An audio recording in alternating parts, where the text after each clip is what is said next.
So what is one sector in the stock market that might be getting ready to pull back? And I haven't talked about this sector in quite some time, so I think some of you will actually really enjoy this video. Not because I can predict the future, because no one can, but it's important to have conversation about specific overbought or oversold sectors. So as a community, we can better share ideas, not just based off of opinions, but also our data points. So again, I really hope that you learned something new. And if you would like to see more videos like this, all I literally ask you to do is drop a thumbs up and consider subscribing. With that being said, the sector that I'm going to be talking about today is the airline sector. The airline ETF is known as JETS. And as you can see, it has recently had a really nice push to highs of nearly $30 per share. And then again, it's beginning to consolidate like many of these airlines. And what better time to talk about airlines when a majority of them are about to report earnings this upcoming week. If you guys did not see, we have Ryanair reporting earnings on Monday before the market opens. And then on Tuesday before the market opens, we have American Airlines. But it gets even more interesting. When you click on American Airlines, again, an overbought reversal. You guys could see on the 4-hour time frame that it's not just something that I'm bringing out of left field, is that technically speaking, it is looking overbought and getting ready to curl on over. Of course, technicals don't mean everything, and when fundamentals kick in, those are always what is most important. But it's also important to note that there has been a few companies that have had an amazing performing 2025, as a lot of these airline industries did, right? From lows of like $8 to highs of 16, this thing ripped up 75%. But when they recently reported earnings, they were actually not just beating earning expectation and still selling off, but their guidance was lower. The example is Intel. Intel recently reported earnings, and although it had an amazing performing 2025, again, it didn't stop the stock from crashing 20% in just a few hours. And why? It beat earnings expectation, but its guidance was lowered. Why is guidance being lowered? That means for up and coming quarters. Well, are consumers expected to spend less money? And this really got me thinking. Well, if consumers are expected to possibly spend less money, then is this a concern for the airline industry? Right? Especially when we recently began to uptick and there's decent pullback potential. Well, how much? Well, from current highs, if we go back to previous lows of around $11 per share, that's about a 24% pullback. Again, nothing super crazy, but if I was over leveraged and at these overbought levels, I would at least want someone to entertain the idea of telling me so I can take that risk into consideration and ask myself, do I want to continue to hold this entire position or maybe reduce my exposure so I'm not over leveraged in case it does pull back? I don't put myself in a position that I can't tolerate. Because again, we can't predict. We don't know if this thing is going to skyrocket because maybe guidance is better than what is expected, because maybe for some reason these airline industries believe that the Federal Reserve is going to cut rates. And then at that point, that does support the bull case that when cutting rates, consumers tend to spend more money. And then that means that airlines can potentially produce more revenue. And that would be great for these airlines. But is that likely to happen? Well, with the expectation of only one rate cut in 2026, then probably not, right? Love, which is Southwest, is one of my favorites. Love went from lows of around $29 to $30 per share to highs of 45, a 51% uptick. And from current highs, if it does end up retracing, that's about a 30% downtick. That is why we are having this conversation, because it is showing signs of not just technically being overbought, but I'm going to talk about why fundamentally.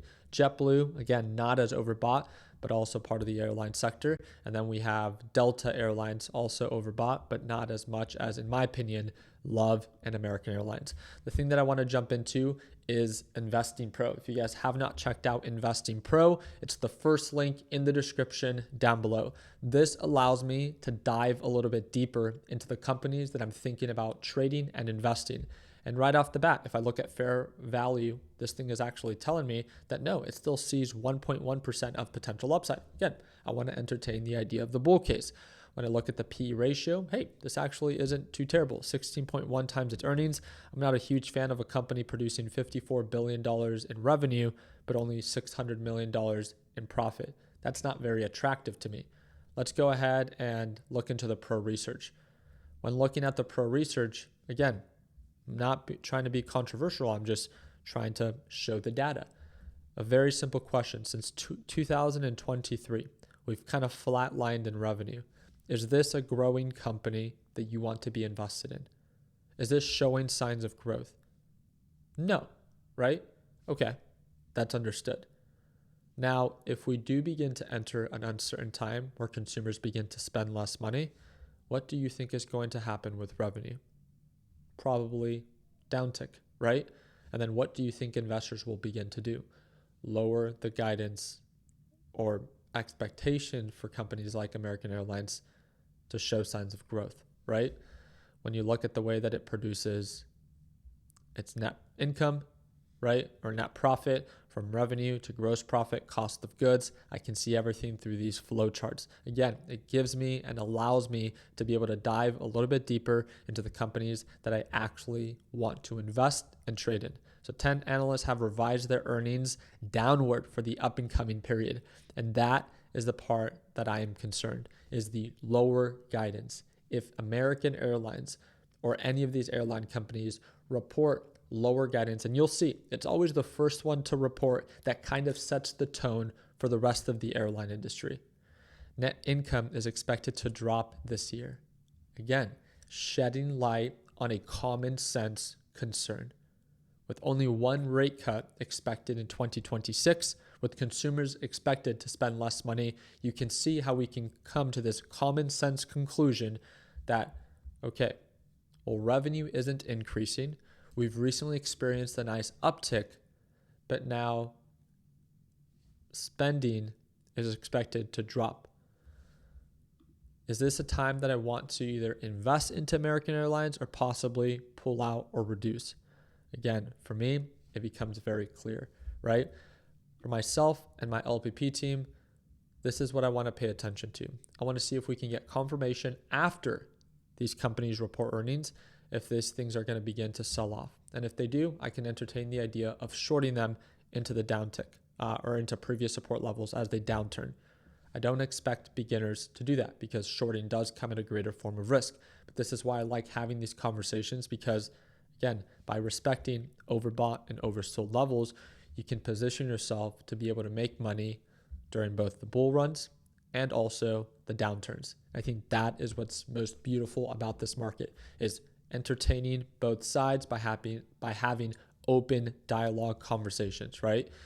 And when looking at this, again, if you ever want to dive a little bit deeper into the companies that you're interested in investing in, Investing Pro right now does have a New Year's sale. So you get 55% off. And if you click the first link in the description down below that we talked about, you get an additional 15% off.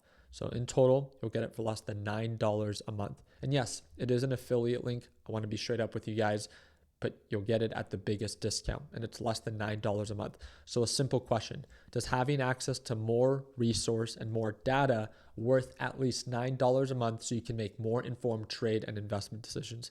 And if the simple answer is yes, then that's that first link in the description down below where you can sign up and get access to it today.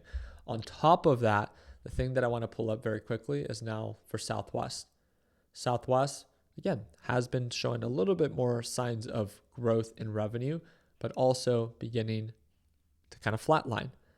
So the company's strategic overhaul aims to generate substantial increments EBIT with assigned seating and extra legroom that contribute over $1 billion in 2026 and reach $1.5 billion. Okay, that is something that I recently did come across with Southwest, is that they did begin to start charging for luggage, which they previously did not before. So revenue maybe for this one is expected to rise, even if maybe for the others, revenue can be expected to drop. And again, I have access to this by the executive summary that's provided by Investing Pro. So the EPS revisions and the expectation for 2026, they still expect 24% growth. So again, something that I'm definitely looking forward to learning more about. The PE ratio for Southwest is a little bit more of a premium, 57.2 times its earnings, where American Airlines was only 16 times its earnings. So we'll see. We'll see how these companies actually report. And that's the thing that I love doing, is that, this week and really the past few weeks have kind of been like all talk has been in these asset classes, right? The big winners have been gold, have been silver, and few winners in the sense of like smaller winners in the sense of natural gas and copper.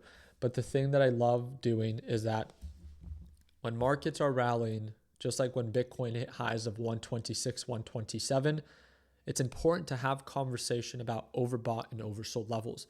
So we can understand when to be aggressive, but also maybe when to be a little bit more conservative. If you see something showing signs of it being very overbought, kind of like silver is right now, and it's probably not sustainable long term, then why not have that conversation? It's not that you have to be like, oh, sell everything, but to not over leverage yourself. So like with what happened with Bitcoin, if it does end up retracing 20 to 30%, you don't give back all the money that you've made. The same thing with these different sectors. The airline industry has had an amazing, especially Q4 and Q3 of 2025, in the sense of how they performed with their stock price. But does that mean that has to continue into 2026? And if things do look overbought, we shouldn't be afraid to have that conversation so we can make others aware, not because they need to sell because we think it's overbought, because that's just our opinion, but to share ideas to make them aware of the risk. So at least they can make a more informed decision now being aware of it. It's not that they need to sell, but that if the reward for them is still worth the risk, then that's their right to want to continue to invest in that company. But at least they do it with more data and being more informed. And that's what we're here to do. So again, if you guys want to check out Investing Pro, that's going to be the first link in the description down below. But also, if you want to be able to watch me trade live, I know airlines are going to be a big focus for our LPP team this week for our live trading session. And that's going to be that second link in the description down below. I appreciate your guys' time. I hope that earned a thumbs up. Please consider subscribing. And like always, let's make sure that we end the year on a green note. Take care, team.